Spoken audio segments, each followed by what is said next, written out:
Alright guys, welcome to a Nintendo Gaming Planet discussion. I am Darth James, joined today by Daily Smash News to discuss Smash updates from Sakura. So let's get started. On Monday we got some information on Classic Mode, which is something we really didn't need.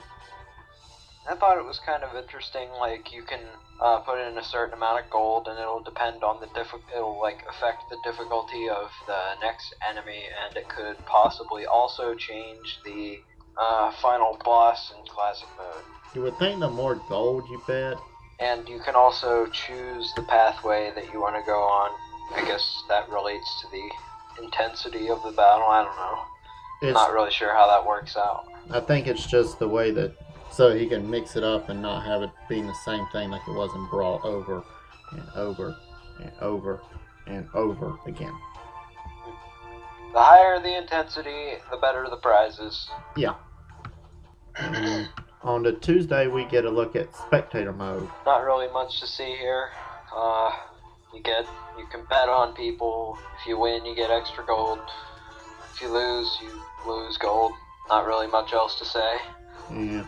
Except I'm wondering what that Omega symbol is, or what Omega form is. I think that relates to the form of the stage, because it says Gerudo Valley, whatever that is, Omega, I guess, the form. I think because it can come in several forms. There's a Final Destination form for a lot of stages, and it might be similar to that. Probably the Final Destination form. Yeah. But Okay, so Wednesday we have the challenges.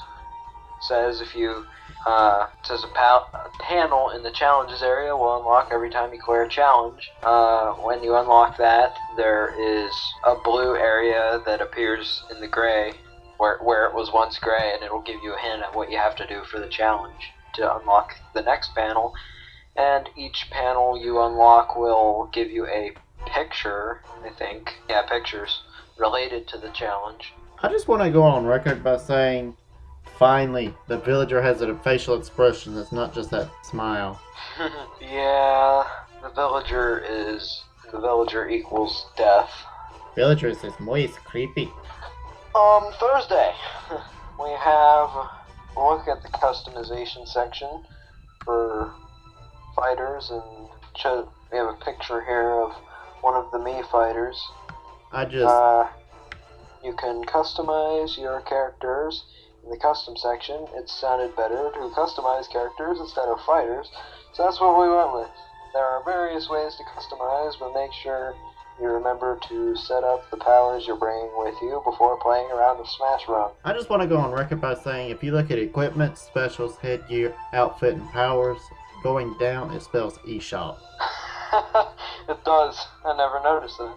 I just noticed it today. I was like, hold up. Maybe that relates to possible DLC for the game, who knows? God, I hope so. DLC characters and equipment or headgear, outfit stuff, powers, that kind of stuff. I don't know if it's, I think it might be only for the Mii fighters, but customization like headgear and outfits May possibly be for other characters. It's probably just for Mii fighters, though. Yeah, it's probably just for the Mii, since that's basically what you can do now. On the Mii's, it's just customize them to your heart contends.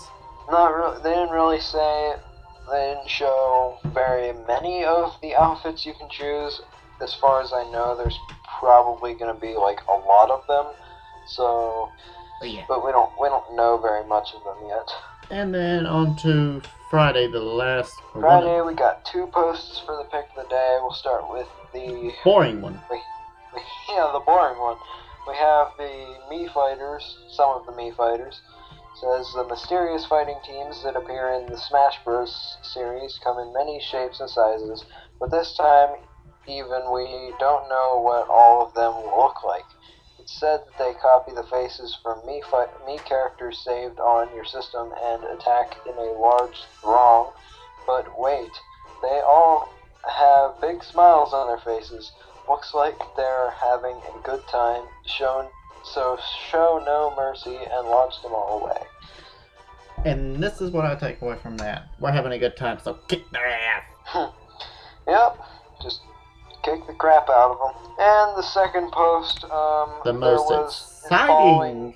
Following a Nintendo Direct that was in Japan, we got a newcomer, and it's Shulk from Xenoblade. Which I just want to go on record by saying I have never played this game, don't really know what all that is, so yeah. I know a lot of people wanted Shulk, and everyone is now saying, like, the leak is real, and then some people are in denial. We'll do another discussion at a later time about the leak and talk about that.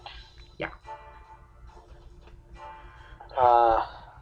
There's 3 pictures about Shulk here. The first one says, from Xenoblade Chronicles, Shulk joins the battle. It's not the type of character that would usually appear in the Smash Bros. Series, but we worked really hard to make it happen. We're very hard with how he turned out. This stage is Gar playing. Well, I just want to say this. Sakurai used to say Shulk would never, I think he said Shulk would never be in this battle. You see what happens if you just believe. Though the roster for the Smash Bros. This Smash Bros. Was picked before the game was even going into development. So people who request characters don't really have an influence on the characters that would appear in the game. Yeah. The second picture says Shulk's sword, the Monado, whatever you call it, slashes enemies with a beam when activated, so it can strike from long range. What really makes this weapon unique is that when the Monado arts are activated, it can change Shulk's features and abilities. Emerge victorious in battle by changing your abilities strategically. I just want to go on record by saying this. He looks like he's fixing to, like, execute Sheik. Yeah, I feel like a lot of people are gonna be using Shulk. They're gonna be really OP with that. Just the people who play as Shulk like all the time and like master all of the techniques or the abilities. And these abilities in the third picture are jump speed, shield, buster, smash. Jump adds a higher jump but a lower defense. Speed, faster movement, and weaker attacks.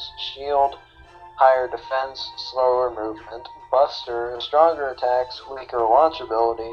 And Smash, stronger launch ability, weaker attacks, and lower defense against launching. So if you use those just in a strategic way, you can like always win as Shulk. I feel most people will use Smash and Shield, though the people who like to run away from people will use Speed and Jump. Run away! And so that takes care of this week's pictures. And there's also a trailer on Shulk, which had some dude, I don't know, at the end of it. Don't ask me. Don't. If you know what it is, comment it, and then I'll... This character that one would argue is Dr. Eggman, but it's not Dr. Eggman. It's a character from Xenoblade. I don't know what he is or who he is because I haven't played Xenoblade, but He's from Xenoblade, and he's not Dr. Eggman, so don't go around saying that Dr. Eggman is confirmed, because that's a lie. And I also want to say this was pretty much a boring week up until Friday. Yeah, there wasn't really much to say. I except think I know Shulk why. was like the highlight of this week. I think I know why it was Many people were boring. excited, many people were disappointed. Whatever you think. It was bad because Sakurai said, "You think leak is real? You no get interesting picks this week." And PAX this weekend, Nintendo's there. There may be a new character announcement, possibly. Anybody that knows me knows what character I want to be announced. Not Bayonetta, it's a veteran. I heard a lot of people saying they want Ganondorf, and Ganondorf was... That is something we'll Leaked. talk about in the leak We'll discussion. talk about that later. Maybe sometime this week or next week. Yeah, from the week of the 25th. Alright. Let's say that. Alright guys, thanks for joining us for this Smash discussion. We'll see you guys